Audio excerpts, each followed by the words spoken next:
Hello friends, आपका स्वागत है मेरे चैनल सिखा की रसोई में। आज मैं आपके साथ हल्दीराम के स्वाद वाली बेसनी मूंगफली का वीडियो शेयर कर रही हूँ। अगर आपको मेरा ये वीडियो पसंद आए तो मेरे चैनल को सब्सक्राइब करना ना भूलें।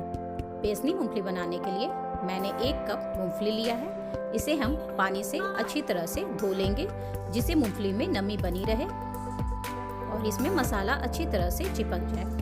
देखिए, इसे हमें अच्छी तरह से धुल लेना है। अब हम इसे एक बर्तन में निकाल लेंगे। अब हम बेसन का मसाला तैयार करेंगे। इसके लिए मैंने 4 चम्मच बेसन लिया है।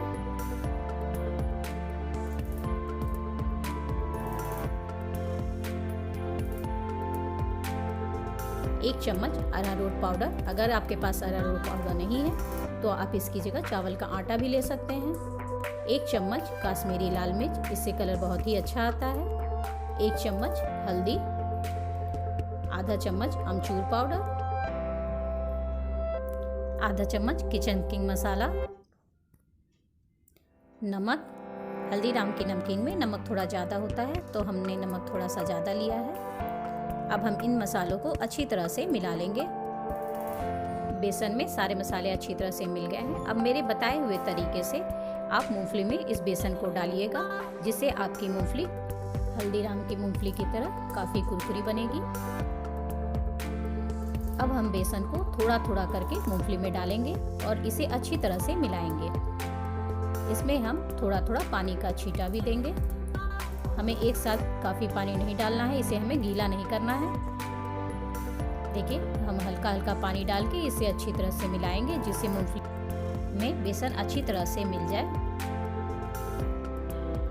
देखिए, मूंगफली में अच्छी तरह से बेसन मिल गया है। अब हम फिर से थोड़ा सा बेसन इसमें डालेंगे और उसी तरीके से हम इसे फिर से मिलाएंगे। देखिए, मूंगफली में बेसन अच्छी तरह से लग गया है। अब हम बचे हुए बेसन को भी इसमें अच्छी तरह से मिला लेंगे।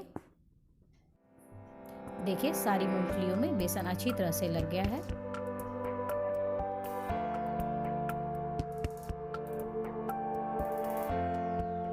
मूंगफली तलने के लिए बिल्कुल तैयार है। मैं इसमें 1 चम्मच चाट मसाला मिला रही हूँ। बेसन में मैं डालना भूल गई थी, आप इसे बेसन में ही डालें। तेल को हमने मीडियम आंच पे गरम किया है। अब हम इसे चेक करते हैं कि तेल तलने के लिए तैयार हुआ है कि नहीं। तेल अच्छी तरह से तैयार हो गया है। हम इसे 2 तरीके से आपको तलना बताएंगे। अगर आपके पास इस तरह की छन्नी है तो आप उसमें मूंगफली डालकर इस तरीके से आप इसे छान सकते हैं। आप पहले मूंगफली को तेज आंच पर डालिए, उसके बाद आप इसे हल्की आंच कर दें और इसे धीरे धीरे तलें। अगर तेज आंच पर आप इसे तलेंगे तो ऊपर से मूंगफली लाल हो जाएगी और अंदर से कच्ची रह जाएगी। देखिए, मूंगफली कितनी अच्छी तरह से तैयार हो गई है। देखने से ही पता चल रहा है ये कितनी कुरकुरी बनी है। अब हम आपको दूसरा तरीका दिखाते हैं। आप मूंगफली को हाथों से एक एक करके डाल दीजिए और इसे तुरंत मत हिलाइए। थोड़ी देर बाद जब एक तरफ मूंगफली लाल हो जाती है तब आप इसे पलटिए और जो मूंगफली चिपकी हुई हैं आपस में उसे आप अलग कर लीजिए और इसे आप मीडियम आंच पे धीरे धीरे तलिए। तेज आंच पर तलने से ऊपर से तो मूंगफली लाल हो जाएगी, लेकिन अंदर से ये कच्ची रह जाती है, इसलिए इसे आप मीडियम आंच पर तलें। देखिए, देखने से कितनी क्रिस्पी लग रही है।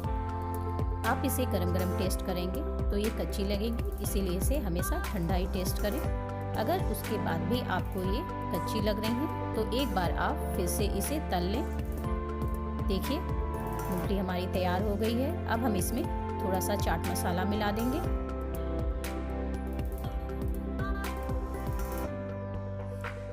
बेसनी मूंगफली हमारी बिल्कुल तैयार हो गई है। आप इसे शाम की चाय के साथ एंजॉय कर सकते हैं।